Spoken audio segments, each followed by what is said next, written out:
The Heresy Accountabilibuddies Podcast is dedicated to all things Horus Heresy. This podcast delves into the grimdark universe where Primarchs clash, legions rise, and loyalties fracture faster than a Land Raider's track. But it's not just about the lore of the Horus Heresy. The Accountabilibuddies also explore the gaming side of things, from painting and modeling tips to product reviews and ideas to help you in your hobby. So, whether you're a seasoned Forge World veteran or a fresh-faced scout, this podcast is your Vox channel to the galaxy. Expect discussions on lore, modeling, gaming, and maybe even the shenanigans that your hosts somehow seem to find their way into. Remember, in the grim darkness of the far future, there are only two things you can count on: heresy and your trusty Accountabilibuddies. And welcome to episode 135 of the Heresy Accountabilibuddies Podcast. Tonight we have contest winners, contest losers, bat reps, non-bat reps, 3.0, saying goodbye to 2.0, Duncan's head slowly exploding due to gathering all the names. And we learn deep backstories about our good friend John.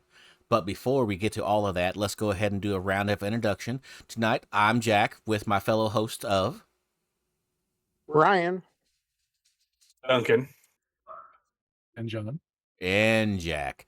So we're going to kick us over to a quick station identification, and then we'll get back to you. And do you love resin bases? Then go to our sponsor, Elric Hobbies, for all of your basing and basing accessory needs. Use code HERESYABB at checkout for a discount.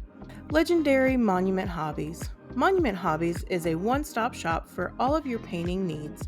Use code HERESYABB at checkout for a 5% discount on your purchase. Pop Goes the Monkey.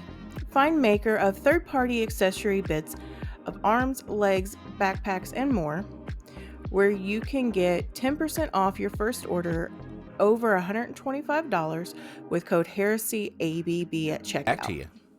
And thank you to our patrons. Without you, none of this would be possible, including Duncan's new Ultramarines army that he's going to have to do. But before we get to Duncan talking about how he's going to build his Ultramarines army, we're going to kick it over to John for what he's been doing in his hobby. John, brother, what have you put together in a back of a 1976 AMC Gremlin? So this week, I realized, like I said, I needed to finish the Knights, so I put together pretty much everything I needed to finish. So I got all the bases primed, I got them washed, I got the tiles colored in, I got dead people put on top of them, and I got the last Castigator based, I got the two Acherons based, I got the Banner Bearer based and worked on while I was researching what what Titan Legions fought at Calth. I found out that local player Barth paints Krytos. After I'd already kind of picked Krytos is what I was looking for paint scheme wise, and so I went ahead and painted up the dead Warlord head like Legio Krytos. I'm still working on some of the gold using his recipe, and then got that finished. Built my Lancer Lord, which is a Lancer with a big ass lance and a really cool cape that I pulled off of AliExpress for a Spawn figure. So it's got a whole bunch of wires inside of it so I can pose the cape how I want to. Glued that to the Lancer Lord. Realized that while I was building him, I forgot to paint some armor panels, and so I got those done on our Wednesday night hobby hangout. Picked up some kite shields from Battle Bling to use for tilt shields on all the knights that don't have tilt shields on them anymore. For some reason, GW kind of stopped putting them in the Cerastus chassis. The only one that's really got one is the Lancer, the Acheron, and the Castigator don't have them, so I picked up a bunch of those kite shields for that. I got those painted, sealed, and ready for decals this week, so I can do those and finish the knights off. I got the two Acherons. One of them's got a kind of a flamethrower going forward, and I picked out the effects a while ago, but I never really kind of figured out how to set that in there, and so I put a brass rod in at the end of his flamethrower, so that stuff accepts that. The other Acheron was supposed to be cutting a land speeder in half, but I never was really happy with it. And so I took one of the Tortuga, I guess they call it Genocidal Civil War or something like that. They have a whole bunch of dead bodies pack that come out. And one of them was a crawling Mark II guy. And so I carved the crap out of him. And while I was doing that, I made a little video review for the resin dust fan that I use and put that on our Facebook page. And then I carved up that guy. He was a solid chunk of resin before I started. And then when I was done, he was pretty paper thin. And then kind of buried him in the fire accessory that I got from Japan. They make it was a Gashapon set. Gashapon's Japanese it's like a vending machine toy. But they made a bunch that were kind of for scale with smaller figures, and one of the little fire pits looked really cool on the base of this guy. So I buried that guy in that fire pit, and so he's kind of crawling away from the burning fire on the base of the Acheron. And then the Lancer banner bearer kind of had to put it on pause because I found out that when he's holding his banner up high, it's actually bigger than the case that I built for all my knights. And so I've got to kind of figure out a way to be able to build that guy and transport him. So I'm kind of stuck in a little bit of an impasse right now. I'm probably going to rebuild the actual banner itself a little bit and sink a magnet in there, and that way I can just magnetize the thumb and the lance onto the knight, and that way I can just remove that way. As a side project, I kind of wanted to finish a couple of long-standing Gundam projects that I had, and one of those was a master grade Cubile or Quebly or however you want to pronounce it. It's a Neo Xeon model. I found out that when I stopped working on it 20 years ago and threw it into a box, that the paint was really kind of screwed up and there's a bunch of dings and stuff, and I really didn't want to paint that. So I just went ahead and tracked down a new one and started swapping out parts for everything. I've got it pretty much all ready to paint. I just realized I didn't have quite the right paints for it. It comes in a very bright pink and white scheme. Definitely not something I'm used to painting, and so I didn't have those colors around. So I ordered some of the old Secret Weapon Miniatures Gundam colors that Elric's Hobbies picked up, and he made all those colors match all the Gundam colors, and so I ordered some of the pinks and purples that I needed for that from them, and I'm just waiting for those to come in so I can finish it. During our Heresy midnight release, I got in a couple Arachne batteries early, and so I bought 3 on eBay, and the guy sent me 3 and then an extra turret for some reason. And so I built all the bases for all those during that. And then this weekend, I was able to go ahead and finish off building the last one from the box. And so now I have 4 finished bases and 5 built turrets. I just need to finish all the guns for them. And this time I'm not going to swap the barrels for metal because they actually built the barrels nice for once. There's not a giant seam line running down the middle of the barrel, so they're not going to droop and look ugly. So I'm not going to have to bother to swap those out for metal ones this time. I might put an acupuncture needle on the back just for Jack, though, because he has to have that on there. My poor But other nipples. than that, that's pretty much it. Right now, I'm cleaning up a what that Slaneshi character's name is with the cool cape and whip thing. I got one of those to convert up. So right now I'm cleaning that up.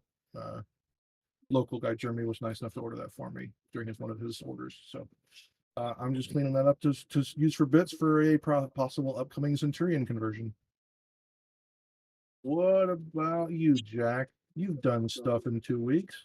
I didn't get my Saturnine Dread in Terminators finished before Saturday. I did get them deckled and based. The basing is not done, but I'm where I'm at with about probably 17 other models right now. I just need to finish up weathering on them, and they're done. I put together a gaming table, like an actual surface for me and Duncan to play on. I did that Friday, I think. Yeah, Friday, because he came over on Saturday to play a game. I played a game of 30K, 3rd edition 30K, even that. Then, what else did I do? I feel like I did other stuff. I just don't remember what it was. Oh, edited a bat rep and put that out, but that's not what I was thinking of. Yeah, I don't remember. Brian, what about you, man? I dug out some of my tanks that were in various states of paint or prime to start getting them finished, especially now that 3.0 is here and it's a little bit more tank friendly, and I like my big booty armor. So I've been slowly working on getting the light armor washed down with my sepia wash. That's probably the longest process on painting my Death Guard tanks. I also went and dug out one of my plastic Spartans from the Age of Darkness box. That's just been sitting there since 2.0 came out, and I'm going to get that built in anticipation for playing my first game of 3.0. I'm excited because it looks like there's viability and good reason to take more than one Spartan in an army in 3.0, which I like because I like big armor. And other than that, that's been about it. Yeah. What about you, Mr. Duncan? Well, since we didn't record last week, I first off got with Jack to get a set of different Night Raptors printed for myself. I did the Daka file army something or other, their Night Lord stand-in, about September of last year. And I, while comparing sizes of the modern, like Praetor and regular Marines to the Night Lord Night Raptors that I had before, which are Forge World ones, they were noticeably smaller. Mold shrink, age of molds, things like that, and just different sizes when they were made. Plus, really awkward stances on the models led me to go with, I don't want to do these. So I looked through the deck of stuff for the Night Lords I had, and I got these guys, and I got 15 of them printed up. And I have been working on them this past week and a bit. And I've got all the blues down. I've got their golds down. I've got the first layers of white down. This will be like for the flesh and for the underneath the reds. So I've been working on them. Then I picked up my Saturnine boxes and stuff from the Rusty Scabbard here in Lexington on release day. And I picked up an extra thing for us to give away of the tokens for the giveaway tonight. I got the rule book for the giveaway tonight. And that's really about all I've done. It's mostly just been working steadily, theory crafting on lists, trying to learn rules. Oh, and going over to Jack's yesterday to play a single game that we got halfway through officially in 4 hours, which I was very proud of us, because most of the time us getting through anything is like a whole day affair. So Especially not knowing what the crap we were doing. Like, truthfully, yeah, we made a whole number of bungles. Yeah, so trying to learn rules in the game that Jack and I played, we obviously bungled some stuff, but that's okay. It's the very first game while learning, and yeah, that's how it goes. Yeah, I feel a lot better about it now than what I did a month ago. This from not even from the rule standpoint, just the army creation standpoint. John, I want to say it was John, put up a handy little Heresy Helper website that will help you kind of visualize. It doesn't have anything point wise in it. It just kind of has where you can drop and drag, and it already has the units preloaded in it. That was nice to have until till more detailed army builders get out. But that was a nice to have. Cool. I'm going to go ahead and give a huge shout out to everyone who is working on the new recruit, Miguel, all them, everyone who's working on that. We appreciate everything you're doing and the work you're putting into the everything to making army lists easier for everyone, rather than just using like Excel sheets or Google Sheets or whatever we've got. Yep. Doing Lord's work. Yep, Or absolutely. if you're me, kicking it old school and just using a notepad. Pen and paper does work. I will fully agree there. So I will have some observations on stuff from our game now that I've had a day to think about stuff. And I can give those later in a bit. But that's all I did hobby-wise this week. I also worked more on some of the stuff for the behind-the-scenes patron stuff. I got 2 more bits of artwork. Started working on those with Kurt, and those are going well. So I also tallied up a giant list of people who have entered the contest for the Saturday giveaway we're doing tonight. And yeah, there's a lot of names that I had to pull from a lot of places. Compared to our last giveaway that we did back when 2nd edition first dropped, this is almost double that in size. So You remember when? Yay. You mean back when we were just a young group of people trying to cut our teeth out in this hard, fast-paced world of 30K Heresy podcasting? Podcast. Yeah, back when we were young, when I didn't have as much gray in my beard or as much beard in my beard. Oh, But man. that's all I did. I think that's everybody. Yep. John, you want to start off with the obvious news? Oh, I reckon we could do that. Let me get it pulled up. By news, he's talking about the passing of Hollywood Hulk Hogan, right? No. No. Yeah, that was definitely a sad day this week with the loss of the Hulkster. So the important thing to note is definitely the drop of the Heresy stuff. Looks like still made to or still orderable is all of the Astoris books, or sorry, the Legio books, the Liber books. There's the right word. So the Questoris, the Traitor Legions, all the books dropped. Definitely a price difference in some of the books and a size difference. So the Knight book dropped at 52. The Legio or the Legion books dropped at 70. The Vengeful Spirit map dropped at 65, which was nice to see that coming. It's still available? It's still available, as well as I don't know what the heck just happened to the loading thing, but the other things that dropped were the journal, which seemed to sell out pretty much everywhere I saw it when it was going locally.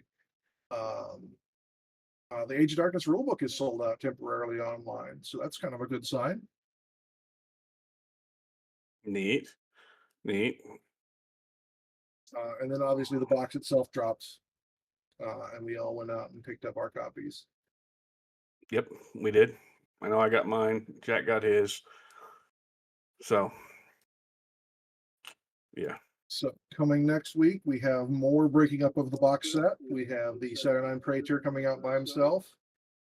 Everyone pretty much knows what that is. The Terminator squads are being released in sets of 4, which is definitely an interesting choice. I was thinking 2 per box would have been my guess, or even 3 per box. But the way that spruiser broke down, you kind of get 2 at a time. So that's why we got the 3 in there. The Saturnine Dreadnought Chiron conversion or configuration, and the Ophion configuration. So Chiron is the one that we got in the box with a disintegrator and a plasma. Ophion is the inversion beamer and the grav wonky doodle. And then they're going to sell the weapons separately as well. So both sets of Dreadnought weapons will be available separately.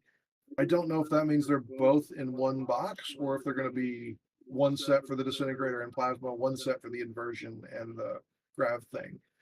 But it definitely looks like you're only going to get one of each weapon on the sprues, which definitely kind of sucks. The Centurion with Power Maul is coming available separately, as well as a Mark II Vet Squad, and the disintegrators themselves are going to come out separately. And the Arachne. The next thing was kind of an interesting one. The separate release of the Legiones Astartes drop pod. This is just a reboxing of the previously available 40K branded drop pod. Now it's going to be 30K branded, and it comes with a transfer sheet with 288 transfers. That's just the one that comes in the Saturday box. They're just throwing it in there. So it's nice to be able to get that one. Anyone that hadn't seen that sheet before, it even has transfers for Vexillas and stuff like that. So it's nice to be able to get that transfer sheet again. They're also releasing the markers and tokens separately, so anyone who didn't buy the box can be able to get those. Definitely something you need in this day and age to keep track of tokens as well as depreciating objective markers as they come through. And then a brand new set of Age of Darkness dice. Black marble with silver pips and the Eye of Horus for a 6. I actually like those. Yeah, if you're playing Sons of Horus, these are... Yeah, I really wish they didn't have just the Sons of Horus logo on them. I wish they had, or the Eye of Horus. I wish there was like a second set that was more loyalist themed. Yeah, an Aquila set would be nice. The only real Aquila dice we ever got were those 3rd edition Battlefield dice with bullet holes for pips. Still got those. Still like those. Yeah, I found someone on eBay was selling a bag full of them for like $50, and I swooped in on that. And then Into the Death Volume 3 is finally getting its softcover release. Have they actually ever released the hardback for the one that came after that? The Scouring Book? Yeah. Collector's Edition? Yeah. So they did, but they didn't tell anybody about it. They just put it in GW stores and GW Citadels again, and didn't tell anyone about it. And it was very limited, and they're all gone. Ah, that's good. Yeah. So you and I both missed it. I am definitely a little bit perturbed about that. I'm not gonna lie. I kind of enjoyed getting all the other ones, and even enjoyed giving away our Volume 3s when we were able to. But the fact that they just didn't tell anyone about the damn thing kind of pissed me off. I can understand that.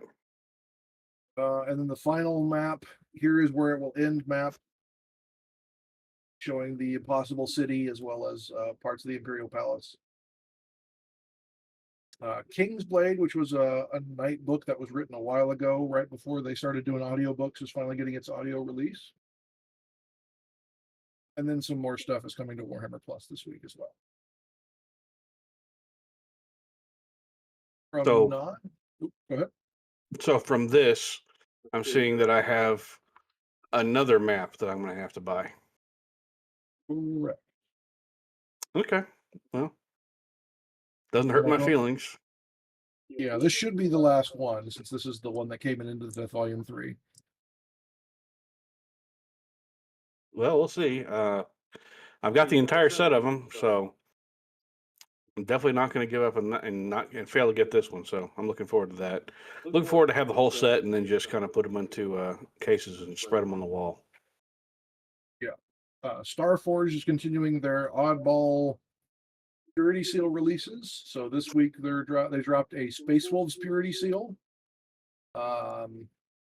It's kind of a large wolf shield with crossed axes on the back and a leather some type of litany thing on the bottom of it with the wolf symbol on the bottom. I'm not being very specific because their photography sucks ass on this, and you can't read anything on it other than see that it's a pretty cool design. They also dropped an Eye of Horus necklace. It's just a simple Eye of Horus on the end of a chain or rope, depending on how you want to order it. Comes in kind of a gold material or sterling silver. With a lot of these really bland Starforge designs, if you can wait, I wouldn't buy them. Chinese recasters have got a hold of Starforge stuff, and so they're starting to recast necklaces and rings and things like that. So if it's something that's pretty simple design, you can usually get a recast that's like a 90% facsimile of it. I know I picked up some of the just basic Aquila necklace for pretty cheap and turned those into some terrain stuff.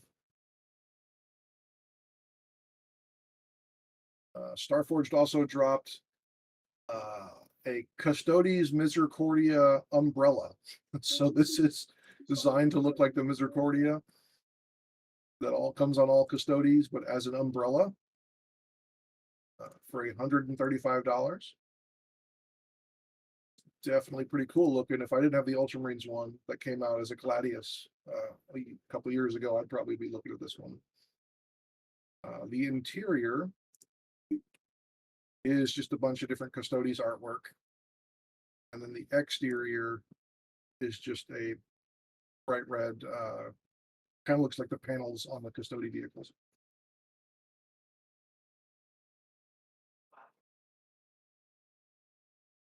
And then they relaunched a bunch of their old discontinued keycaps.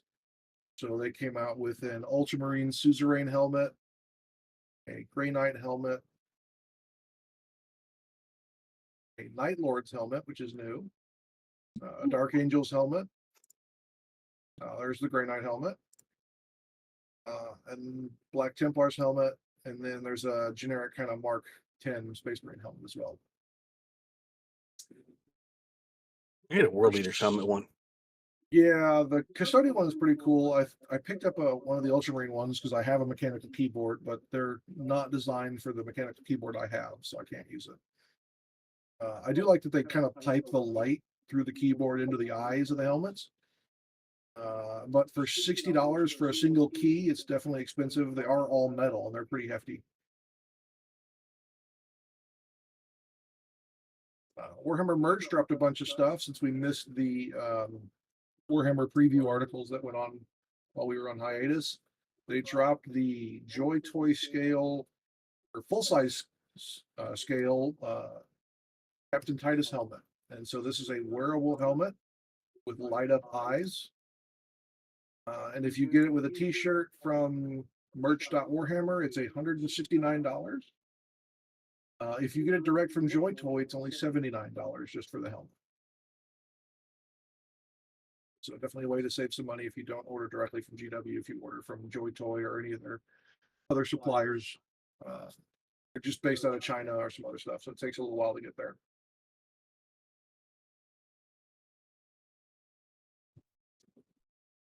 On other not related but kind of cool news, I found this Kickstarter for a bunch of 3D printable models. These would be really cool for Solar Ox or Militia if you want to have a Dino Riders inspired army. So there's a bunch of these really spiky armored guys. It's really cool. They call them Emperor. But in my opinion, the kind of star of the show are all the riding or rideable dinosaurs that come in the army. Since the new Solar Ox book has rules for a recon command squad, all mounted sentinels, it'd be kind of cool to do it all, maybe dinosaur themed sentinel army or something like that. They've done previous dinosaur themed expansions before. They had an Orky one, they had a Grot themed one, and then a different one that came out before. So it's definitely cool designs if you're looking for something that's going to be different in your army lists. War Games exclusive came out with a couple of different battle servitors. So this one of them is armed with what looks like a melt-a-gun and what looks like an arc rifle from 40K. They also came out with Maiden Sisters, so these would be really cool for your Solar Ox Life Ward squads. Something that's a little more armored up and can fit in with the Solar Ox army or Sister to Battle army. And then finally, a definitely themed off of another IP, Necron Overlord.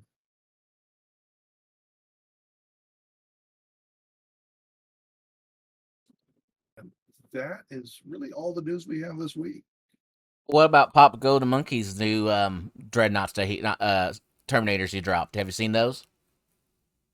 I have not. I saw he put out a preview of one of them. I didn't know if he'd dropped the full thing. Yep, it's on his Facebook. They are appropriately scaled now. I got his website pulled up.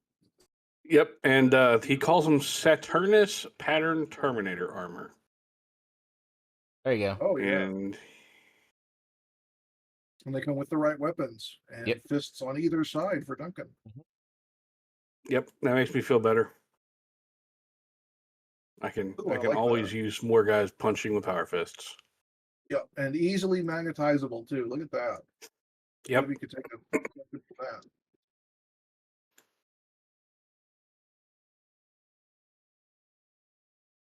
I'm still not sold on actually including any in my army, but for having the option available, that I really do appreciate. Yeah, I'm glad he's updating these. I have a whole bunch of Tortuga Saturn kind of models that I bought for heavy destroyers using the Oz 30K rules when we were talking about allowing those locally. And I'm working with Jamie to get me some Saturn weapons printed in the right scale for that stuff. For my personal ones. They'll be a little smaller, but I don't think anyone's going to really care that much. No, probably not. Probably not. That is all the news, gentlemen. So, shall we kick it to what we are all thinking at this point of third edition with our first having it in our hands and holding it and reading it and actually playing games for those of us who have done so? Well, I know Yeah, I've been bitching about it a lot, but I can bite the book now. Jack, I don't understand that, and I never have and I never will, but yeah. I'll take a minor gripe. I'm not a big fan of gloss hardcover books. They show damage way too easily, especially when you're putting them on extra terrain boards and stuff like that. They're going to get scuffed super easy and look kind of crappy after a few months. I'm assuming everybody, or most of us here, remember the old 5th edition rules when the box came with the mini rule book. Yep, I Mhm. would love that because the rule book is so fucking huge with all the extra crap that comes in it. I think what it was that I counted. You can, if they safely cut 153 pages out of this, you would have a rule book half the size with none of the fluff and all the rest of the stuff, and you'd have just the rules. I'm not saying they should, because we all love the fluff. Remember 6th edition when they put them each in different books? That was nice too. I love the art in here. I love that it breaks down everything and it gives us the background for the heresy for those who are new coming into it. Really like it. But I also wish they would do a condensed rule book. I really wish they would. I think the 3-book one was 7th edition, John. Yeah, you might be right. Either way, I miss it. It was nice to not to have to lug around the Gigando book, especially when the Legion books are so big. Yeah, the scale creeps have jumped into books now, and I'm not a fan. My back is also not a fan. I look forward to the digital versions that all of us know eventually will be out there and available for us. That's the only thing I'm going to carry. I don't think that there's going to be an official digital version. They still haven't released the last Old World release in digital, and that was a main army. Oof. Well, I'm sure that somewhere, someone, someday, who is definitely not going to be me, will take their book, cut the binding, sever pages, and do scans. I don't know who that person is, and I hope I'd never meet them in person or find out their name, but they're a hero, whoever they are. Real American hero. You, Mr. Book Spine Cutter Scanner Guy. Yeah. Book Scanner Guy. So, obviously, some of us have gotten our stuff now. Some of us don't. But here's my fresh, 100% unabbreviated, just like the book, take on the contents and everything else. And this is just on the stuff that I got. So that's the box, the Heretic rulebook, and the regular rulebook. This box is stuffed with things. It's so stuffed with things that I don't know if you all can see this, but yeah, well, you probably can't. Some of the stuff on one of my plastic screws got crushed. I'm not certain how that happened. I've seen a lot of reports of people that have major damage to sprues, like the Aquila that's on the Dreadnought itself, like completely deformed because of it. They started adding in that little spacer piece / poster, but it's not enough. And you're throwing around that much weight in there. I can understand that. I can see it because I see it over here on the piece I got. But other than that, this is a hefty box. You get a lot of stuff. I don't know how much of the box I'm going to use other than the rule book and the base dudes, because I currently have no plan to use the Saturnine or the Arachnid. But I like the. I'm really a super huge fan of these Mark IIs. Really like them a lot. I like the rule book a lot too. When I first sat down and read my way through as much of it as I could sit in one evening and do that, I was really, really blown away at how in-depth and intricate some of it was, and how confused I got at a lot of things. I'm old. Sometimes reading is hard. I understand that. There's a lot of extraneous words in some places, but I think as we sit here and as a community and as people sit down and read and work our way through everything and get it all worked out in our heads and hammered out, I think it'll run quickly. Jack and I sat and played for 4 hours in our game that we had on Saturday, and we got through 2 turns, which was really good because we were confused on a lot of stuff and had to take a lot of breaks to look a lot of things up. Yeah, we definitely said we'll be right back as soon as we figure out how this works. Probably more times than we say what our own names. Mm-hmm. I'm actually, from our game and from everything I'm seeing here, I'm enjoying this. I am. I think this is going to be good. We've obviously seen people out there who've had leaks of everything. We ourselves may or may not have had the leaks. But it's definitely a very different game from first edition to second edition. Oh yeah. My first impression of playing it is, holy shit, are vehicles survivable now? They're a lot more survivable than they were in previous editions. The total fluctuation and change to the damage chart, that's different. And the fact that the D damages when you glance things, when you glance a vehicle with whatever, unless it has armor bane, you're not applying, like, if it's got a D of 3 or a damage of 3, you're only applying 1 status, not 3. That's interesting. So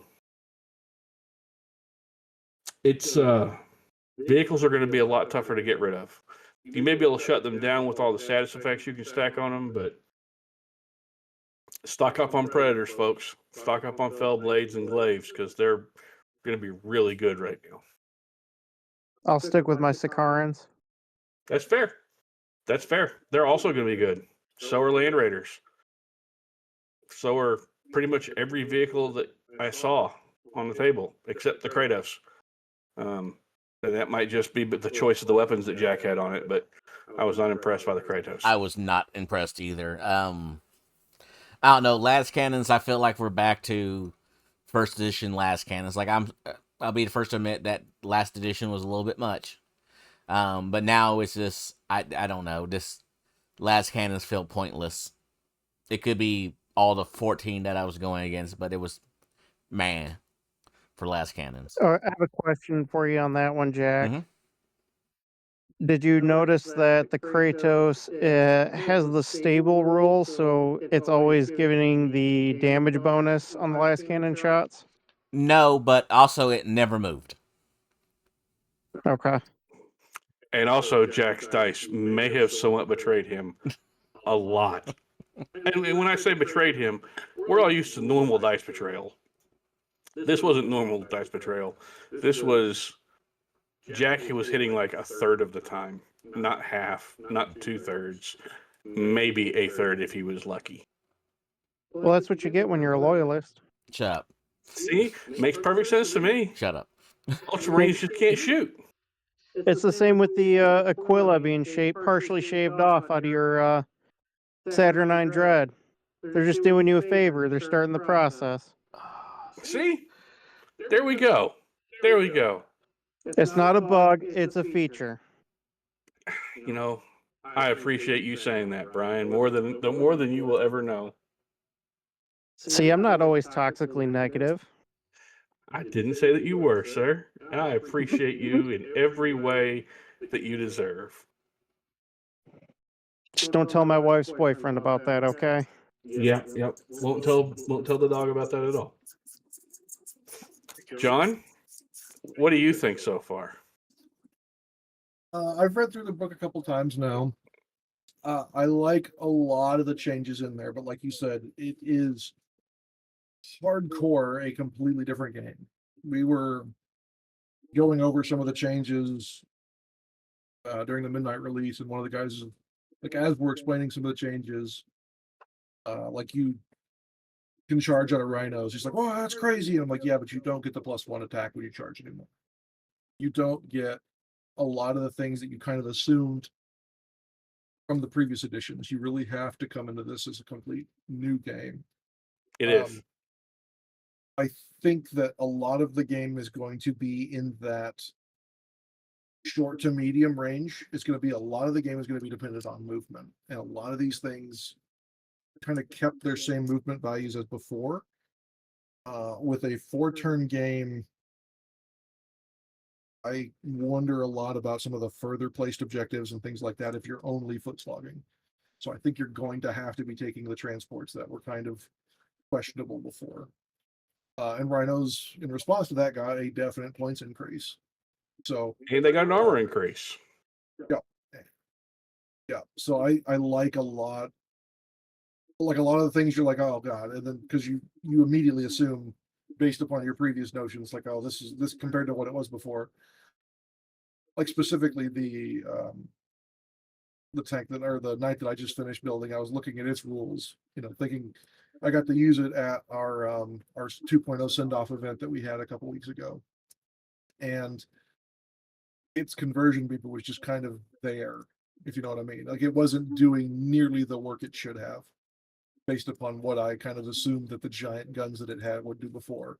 And so I looked it up in the new book, and the Asterius super heavy conversion beamers are now 7-inch blast and multiple damage and other stuff. And before, where I was slinging out these giant templates, they were only 5-inch blast and 1 damage. You kind of just went, oh, it's a giant gun, but it just does meh, it does 1 wound anyway, or it could fail to wound a vehicle or stuff like that. So I like a lot of what I see from damage ratings and things like that. And we were all worried about vehicles being one-shotted before. It's definitely pretty much gone unless you hit it with something really big. I think I've said it before, I like about 98% of what I've seen. My issues become with the removal of options. Obviously, hopefully we're getting the majority of those back in the PDFs that were coming, or other journals that are going to come out as we go along. I think the fact that they did announce that there's going to be more stuff in the legacies, and that the legacies will fix some of the glaring errors and glaring absences from the book. I think that is definitely something I'm looking forward to seeing. I'm glad they announced they're going to do that. I like the drop we've already got. So we already got the drop. We forgot to cover this in the news. We got the drop already of the Custodes and Sisters of Silence stuff. I have Sisters Lost. I have a question about that. Yep. Would it have hurt GW? And I'm not trying to be a jerk about it, but to either A, had a timed post to go out on Saturday with the Legacy release, or just go ahead and release it on Friday, just to make people like even happier about this dropping? Because all that would have done would be made people happy. Some people are saying that they think it is possible that GW added units to the legacies that weren't there before.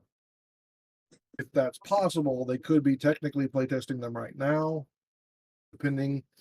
I would have preferred to see the Legacies PDF drop on Friday with the Custode stuff at the same time. I like a lot of the Custode stuff that I saw in there. Obviously, the removal of some of the war gear that I had built onto Custode characters, like Lightning Claws and Power Fists, are gone.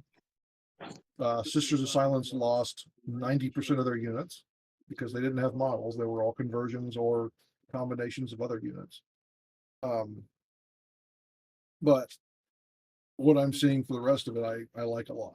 That has kind of been my one complaint, is a lot of this stuff is just disappearing that technically didn't exist before. So I see where they're coming from. I kind of understand they do this every edition where they try to reset the game back to Istvan. Destroyers aren't out because, well, they didn't use destroyers a lot during the Crusade unless it was really bad. So, but I like the main rules. Yeah, like I cannot complain about the main rules. No, it's going to take a lot of breaking old habits of the. I've been playing this game for any number of years. It's always been this way. Well, I guarantee you, more than likely, it's not that way anymore, and nobody likes change. Like, especially one of the biggest changes that some people locally had to get through their head. There are no rerolls in that book. Yeah, that's a huge thing. I never noticed that before, how often we had rerolls. Yeah, reserve manipulation is pluses and minuses. With the no rerolls thing, one of the things that kind of spoke out to me was the Morax can take, for 0 points, it can change one of its weapons to a claw. One of its weapons is already a claw, but for 10 points, it can buy a pair of claws. I was like, what is the point of paying 10 points for a thing that I just got? And then you look and you find out that a pair of claws is different from 2 individual claws. Yep. Pair of lightning claws adds +2 attacks as opposed to a regular lightning claw that does not, for example. Yeah, it's the differences are there. They're not immediately noticeable in your head until you actually read it and then get a chance to absorb it. Yeah, you may think that a Melt-A-Gun is Strength 8, AP 3, Armor Bane, but you need to look up what Armor Bane does again. You need to look up what Shred does again. Literally every rule is different. Shred is not what it used to be at all. Everything is a change. Reactions. So going from first to second, we had reactions. That was a huge thing that everyone realized, everyone noticed, and people paid a lot of attention to. Yep. Along with some reduction in customization ability. Yep. This one, we don't have Rights of War, really, sort of, but we sort of also kind of maybe do. Well, the Rights of War has just become what each Legion special rules are called. Yeah. And now we've also lost some of that customization, and reactions have been very reworked to where there's less reactions in some places, less generic reactions, but more specific reactions in other places. And how many reactions you get is also different. Some special rules that existed before, like Shield Wall for just breachers in general, as well as medics feel no pain, is now a reaction. So there's a lot of changes that don't just jump out of the screen, like the +1 attack or instant death being gone. A lot of those little things that you're kind of assuming in the back of your head, they're just gone. So you really need to read the rulebook this time. And one of the things that I noticed for my game with Duncan, I didn't say it at the time, but I didn't realize Fearless is gone. Now Fearless is basically leadership 12 or whatever you want it to make it. That way, you technically can still lose, but for majority of purposes, you're fearless. Yeah, the chaplain. Everyone's like, "Oh, the chaplain has no rules." Like, no, he has a cool of 12. That's what he does. He makes sure you don't break. That's kind of what he's supposed to be there for, to work with the morale of troops. And one thing I noticed is combat resolution is very different. You don't count how many wounds you caused. You count how many models got removed. So if I killed 7 single wound models, but Jack killed my Praetor and 3 Saturnine Terminators who each have 3 wounds, and my Saturnine Praetor who has 4 or 5 or 6 wounds. I won combat somehow, but Jack's caused more wounds, but only removed 4 models. Yep. So yeah, it's very different. Mm-hmm. And I have a banner, or what's the is it the Vexilla? Yeah, there you go. Yeah, if you have a character who has a Vexilla already, a special character or a regular character that has a Vexilla on them, yeah, throw that guy into the combat and keep him safe because he's adding +1 just for still being alive. Yeah. It's interesting. I'm not saying in any way that this is the same game, because it's not. Other than the wound charts, which we all know, the hit chart, the basic ideas, GW, when they said that they were just doing small changes, were wrong. This is an entirely different game, and I'm here for it. I'm enjoying it. If first edition was Hero Hammer, and second edition was Reaction Hammer, I think this one might be Vehicle Hammer. That's my initial take. Or if second edition was maybe Contemptor Hammer. I'm not sure. I think second edition was a combination of weapon skills / a ton of rerolls that you didn't know until you got into the game, i.e. Sunder on last cannons. That was another thing. Is the weapon skill chart's the same, but weapon skill 5 is not given out as easily as it was before. No. Agreed. Dreadnoughts don't have it. Only elite units, like the elite assault Marines, have it, but the veteran assault Marines have it, but the veteran tactical squad doesn't. Yep. So there's a lot of that going around. Yep. When you add to that the fact that one of people's main complaints in the past two editions were, you can artificer armor tank on your sergeant. No, you can't. That's gone. Mm-hmm. And those sergeants, they actually matter now, even though they're only a 3-up armor save or a whatever guy, because they're the ones who have the higher leadership from everybody else. And if you take prime advantages, they might be better just to keep your guys around and alive and functional for when the shooting starts and you start getting stuff stacked on top of you. It's it's such a different game. Flare shields are gone on most tanks. Some of the Mechanicum have it, but it's not the same flare shield it was before. Yep. One thing that I've sat down and tried doing is I've tried taking my old lists from second edition and plugging them directly into third and seeing how much points wise and everything's different. And I know I'm not the only one who's done that. And building a list is so very, very different. You cannot just do a direct port. You really can't. Well, even disembarking from vehicles, before you would kind of measure your model, you would kind of quote unquote set the model beside it and then measure from the door. Now the door is technically the whole side of the vehicle.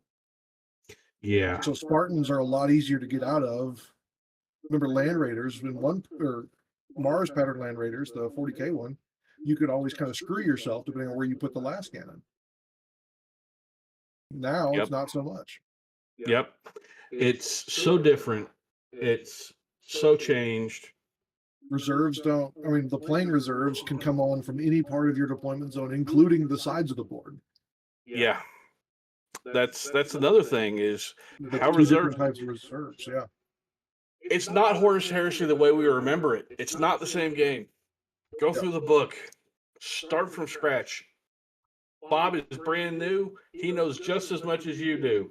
Forget everything you did know. Start over. We're all in the same boat. Bob, who is brand new, who's never played Horus Heresy, is probably better off than you are. You've got preconceptions and rules you misremember. Yeah. Bob's probably in a better boat. You're right, Jack. Mm-hmm. You don't have to charge the unit you shot. Wait, what? Alone. Yeah, you can charge whatever you want. So you're telling me? Not that those charges are going to be that great. Yeah. Oh, Speaking as someone who charged the Saturnine Dread with a full unit of Rampagers and a character on Saturday, and then whiffed everything. Yeah, that might not be the best of ideas anymore. Rampagers are not great now. If you fail your charge move, you move the whole thing now. And that charge move is no longer as long as it. You've really got to put that into account when you're making charges. If your setup move can get you into close combat, you don't have to do the charge roll. You can just go straight into close combat with your setup move and ignore volley fire reactions and volley fire in general. Yep. That was a new one. You know the best part of 3.0? What is it in your opinion, buddy? The fact that they took a baseball bat to Rampager's knees. That hurts me, buddy. You know your 4-up breaching phalanx blades were silly beyond all reason. I absolutely do. 4-up rending. Yep, they were ridiculous. The other kind of main thing that I saw as an overall change is a lot of the choices that were made before, either by the game or kind of decided upon the fly, are now made by the user that owns the models. So in the instance of killing things, like in combat, only engaged models could be pulled. Now it's whatever the controller of the model that dies wants to pull. If you've got like a 50-50 shot on the side of an armor for a tank, the guy that's getting shot at picks the side that you're shooting. Because a lot of those changes seemed kind of decisions like the game decided you're going to do this. A lot of those decisions now are on the person that's getting affected by it.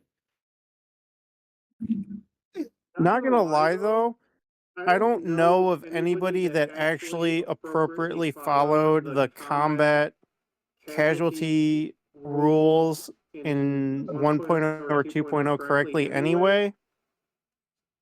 Very, very few people. But yeah. Especially when it came to challenges. Where you pick up a model and replace it with the challenger and do all that other stuff. We all kind of as a whole ignored parts of it and just made it work.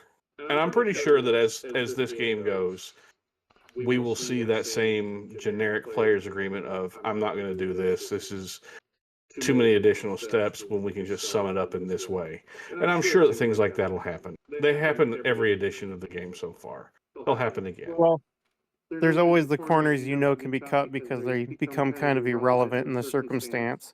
Yeah. And I'm sure we'll find ways to cut corners to smooth things faster. It's going to be different.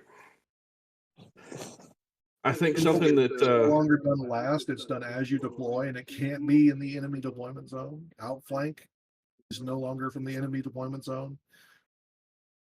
Like a lot of those choices that were affecting the enemy a lot more, that were kind of game choices, are changed a lot. Yep. I think something that I've been thinking that we are probably ourselves going to address is reviews of the individual legions, because everything is different. You thought you knew how the World Eaters or the Sons of or the Imperial Fists worked before, and they don't. They don't work that way anymore. So I think what we're probably likely to do as a cast is for a while, present one traitor and one loyalist legion per episode, and give a bit less than a rough breakdown to refamiliarize listeners who don't get to play that much or don't have copies of the book in front of them when they have them handy, to kind of reintroduce people to their various legions and show things off and how they work and things to that effect. Yeah, and it's not going to be any deep dive or anything like that into the lore or anything. It's just going to be just a tip. This is how this army works. Yep. How we think it's work at this time. Yep. It's going to be, we're occasionally going to pull in people who know the various legions better than we ourselves do. But we're going to keep a close rain on people. It's going to be tight focused because we want everyone to have their moment in the sun so that everyone understands what's going on. And no one's going to get like, yay, this is great. It's just going to be kind of factual. And that makes sense. And as we were talking about how this is no longer your daddy's game, like that's gonna like your preconceived notion over legions and what they can and can't do is going to be drastically changed too. Yep. Movement. I'm going to tell everybody. Changed. I'm sorry, what? I'm going to tell everybody right now. Beware the rhino full of Death Guard multi-meltas that slingshots up the board, because that's absolutely a thing now. Yeah. Yeah. But specifically with vehicle movement, I mean, you can move vehicles through units now. That's another thing that Jack and I didn't know about last week or yesterday. So you can drive through your own units. You don't have to worry about that. You can drive through enemy units, and they just take some strength 6 hits, and they can choose to death or glory if they want to. One of the interesting changes in the assault phase is that you can choose to disengage and then walk through the enemy unit you're fighting in combat with and wind up behind them.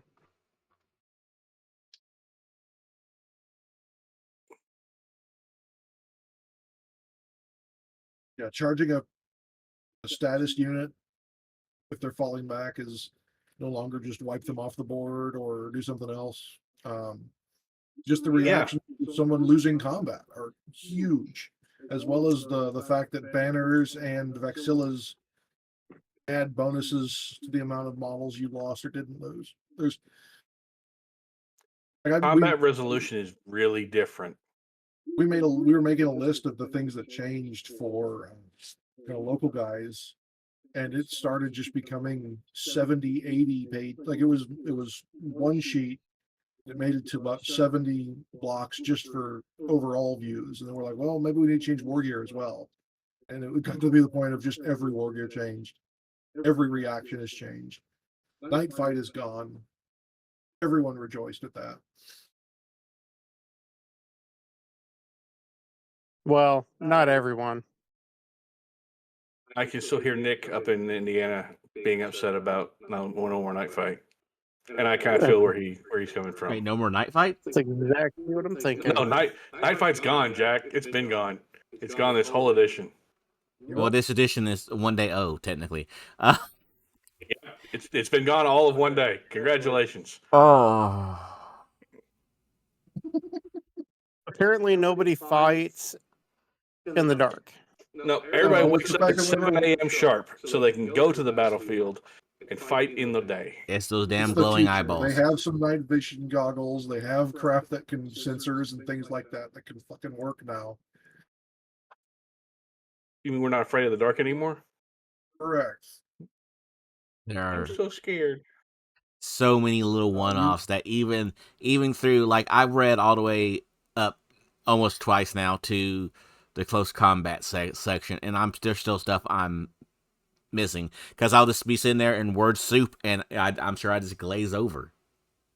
The Mirage works more like, or blasts work more like Titanicus now, where you roll the hit, then if you miss, then you worry about where it scatters to, and then all your misses hit that scattered spot. All your hits hit where they need to. The assault phase, if you read through it, reads exactly like a technical manual or medical document. It is thick with words. Yeah, the word soup that is this edition, I'm not a fan of. I feel like it could have been a lot because you ran into the stupid shit before that was like reserves happen at the beginning of the movement phase, and fallback happens at the beginning of the movement phase, and this other thing happens at the beginning of the movement phase. Now we know where they go. We know each step of the process. It's word soup to read, but when you get those stupid little niggly things that everyone argues about, they're gone. You don't care anymore. All the reactions say during step 5 of this phase, this thing happens. You know when that is. They established an ordered process to all the functions within a phase, which was necessary, but to describe all that out and to not word it poorly so that people can argue a really dumb point, they have to make it word soup. Yep. Well, they definitely made a very, very complex word soup. They really did. I still am struggling with the challenge subphase between characters. Like, I have like the general gist of it, but I still am going back and reading through it and digesting more because Oh, it's just so it's thick. ridiculously complex. It's ridiculously complex. But when you're actually playing it out on the tabletop, I feel like it's going to be, a 30-second thing. So, Yep, you're But not wrong. the process as written down is thick with 5 C's. so powerful artisans of all, I'm going to shout him out.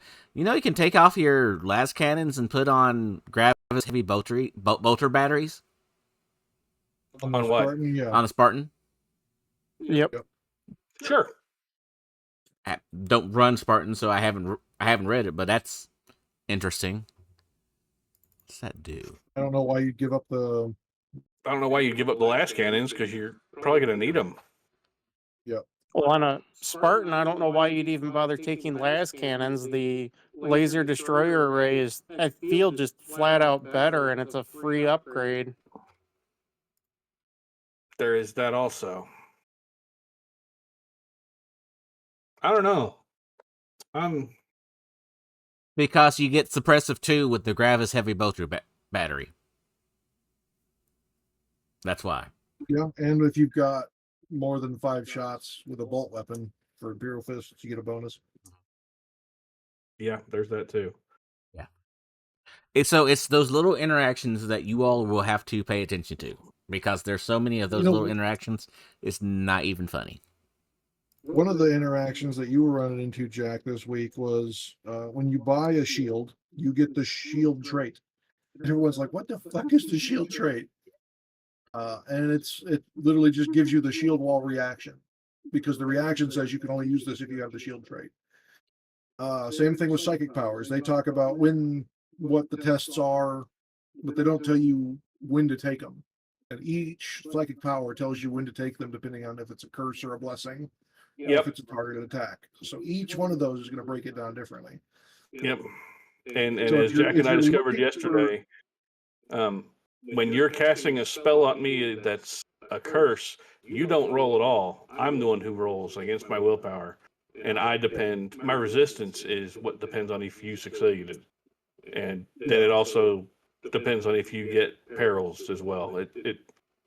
Yeah, strange. So if you can't find a certain thing after long searching, ask us on the chat. We've got a specific 3.0 question form for Discord channel for it. But some of those things may be buried in the rules that pertain to that thing. So go double check those as well. I think one thing that's probably going to be helpful for a lot of people is if someone out there, maybe us, hopefully us, other people as well, I hope others get involved in doing this, is people will go out and literally do rule breakdowns of this is how psychic powers work, and show it on the tabletop and do a complete breakdown of how that works. This is how the challenge works from step 1 to step 11 billion. This is how hand-to-hand combat works from step 1 to step Z, and everything in between. And make those 5-10 minute videos and put them everywhere and share them everywhere so everyone understands it. 2 YouTube channels, I think, that have started doing that. They're both British based.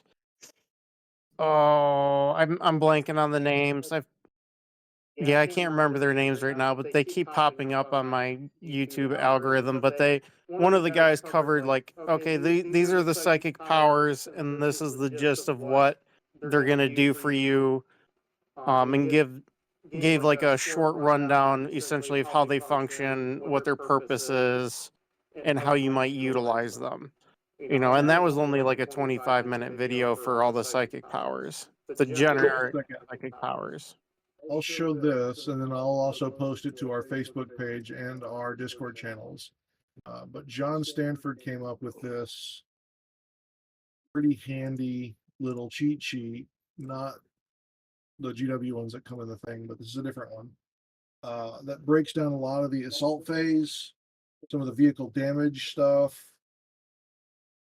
all the reactions from the main book, all the gambits. Oh, that's wonderful. And the mechanical ones, and then all of the special rules. Oh, that's amazing. That's wonderful, useful. For the Marines as well. He said he's still adding some of the other ones. But yeah, I'll go ahead and post this into our stuff. It's just a 3-page PDF. It is a little squinty for some people. But yeah, this is a 4-page, 5-page PDF. It's pretty handy for stuff. And I'm going to definitely have this glued to into the bag that I'm taking when I go to play. Yeah, I will almost certainly get a copy of that, print it and laminate it for myself as well once it's finished. Yep. Phew. All right. Well, gentlemen, I think that's calls it the night right there. almost. Oh yeah. Are you sure you want to do that? I mean, we got it, so we better do it. Why are we doing a random raffle? We all know I'm winning them all anyway. Oh my goodness. Oh yeah, so cast members are not eligible to win our raffles. Well, remember that. That's bullcrap. I've put Warhamster on so many different things. Yes. Cast members are not eligible to win our raffles. Remember that. That goes for now and in the future. What if I lick it and claim it as my own?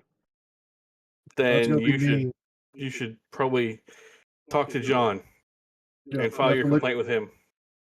Yeah. I don't know what happened when you were sleeping in my room at Adepticon, but I think you licked me. That would not surprise me. So I will neither confirm nor deny, but I know for a fact that my wife has a recording of us dueling snoring. So excellent. Yep, not surprised. I think at Adepticon, the chainsaw snores and recordings thereof have been going on for decades at this point. I know there's one that Jack has of me snoring somewhere. What? That might be the year of the car bombs. I can't remember. I know I've got one somewhere of Mike Hoskins where he sounded like a chainsaw. That one was scary. But anyway, ignoring that, huge thank you to our sponsors, Flying Phoenix Games, for giving us the Saturnine box set for this giveaway. Huge shout out to our sponsor, Elric's Hobbies, for giving us the bases that go along with the Saturnine box set for the giveaway. Huge shout out to the Rusty Scabbard, who is giving us the set of objective tokens or objective counters for the giveaway. Shout out to ourselves for acquiring the extra rule book for the giveaway also. So there'll be 3 prizes given out. One is the Saturnine box set. The winner of that will also get the basis for the Saturnine box set. Then the second place will get the rule book, and third place will get the tokens. Is this the additional rule book we talked about the other day, or is this the original extra rule book? This is the original extra rule book, the one I have right here. Okay. Because I don't have that other rule book quite yet.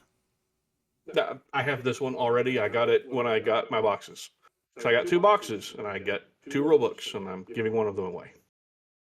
So there we go. So I'm going to go ahead and share my screen. All right. I'll let you know when I have it. Once I can figure out technology. All right. Sharing my screen. I see screen. Okay. All right. So here we have our complete list of everyone who has entered into the drawing. We have a total of 152 entries. This includes people from Facebook, people from YouTube, people from the Discord, and people from the patron. And it is already very thoroughly mixed. It just shows the name of whoever it is and where their source was coming from my record keeping. I have randomized this about 60 times. I'm still randomizing it now, as you can see. And I've got a Yi generic random number generator. And it has a range of 1 to 152. So, I'm going to go with John. Give me a number between 5 and 15, number of times to hit the RNG, between 1 and 10 to hit the random number generator to come up with our actual winner. 72. No, I'm not hitting the random number generator 72. 7. 7? Okay. Roll number 1, number 2, number 3, number 4, 5, 6, and here we go for the winner of the box set for Saturnine with Elric's Bases Hobbies, or Elric's Hobbies Bases, is number 60. That is Rocksoft from our Discord. Woo! Rocksoft, congratulations to you, sir. Rock soft is going to now rock hard. There we go. Jack, give me a number between 1 and 5 for the book. 6. 1, 2, 3, 4, 5, 6. 94. That is Ananda 100, 101 from YouTube. 1001001. Yeah. And Brian, give me a number between 1 and 5 for the generator for whoever it is that wins the set of counters or tokens, whatever they are. Homeschool Math says 12. Okay. 1, 2, 3, 4, 5, 6, 7, 8, 9, 10, 11, 12. Number 74. Avashian Works from YouTube.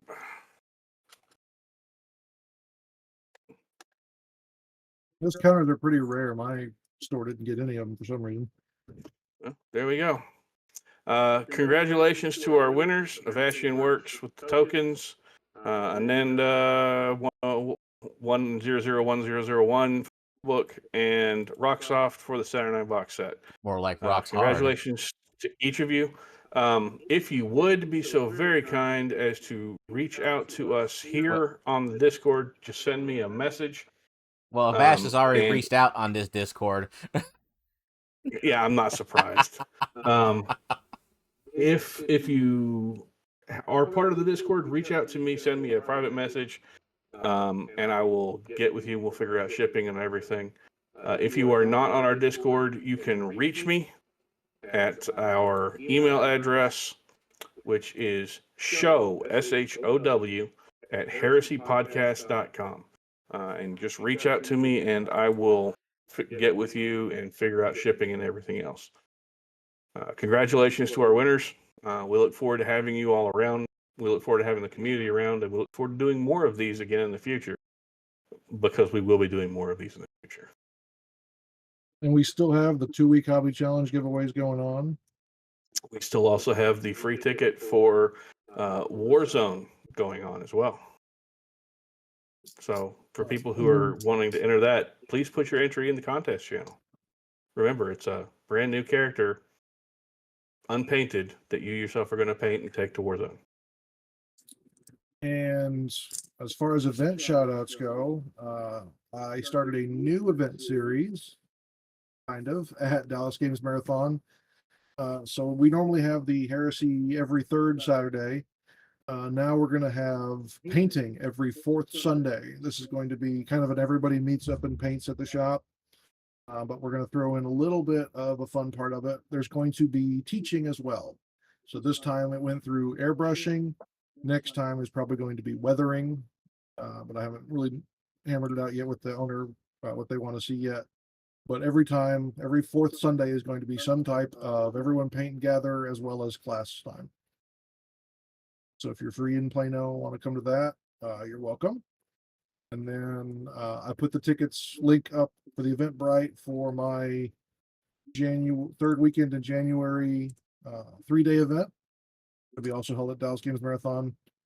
I hope to see people there. Any other event shout outs coming up? I know Music City Heresy is coming up next month. It's the weekend of the weekend of the August the 14th through August the 17th. So the 15th, 16th, and 17th. That's down in Nashville, and it's part of NashCon. Those guys who run that stuff are really cool dudes. I know they're running this first, or the new edition will be what they're using at NashCon. Also, shout out to Ben Marsh, who is doing stuff for Nova as well. And I believe they're also going to be running in his third edition. Shout out to Michigan GT. They are doing a bunch of Heresy events as well as a bunch of other game systems. So you can check them out at michigangт.com, I believe. It's going to be October 3rd through 5th in Lansing, Michigan.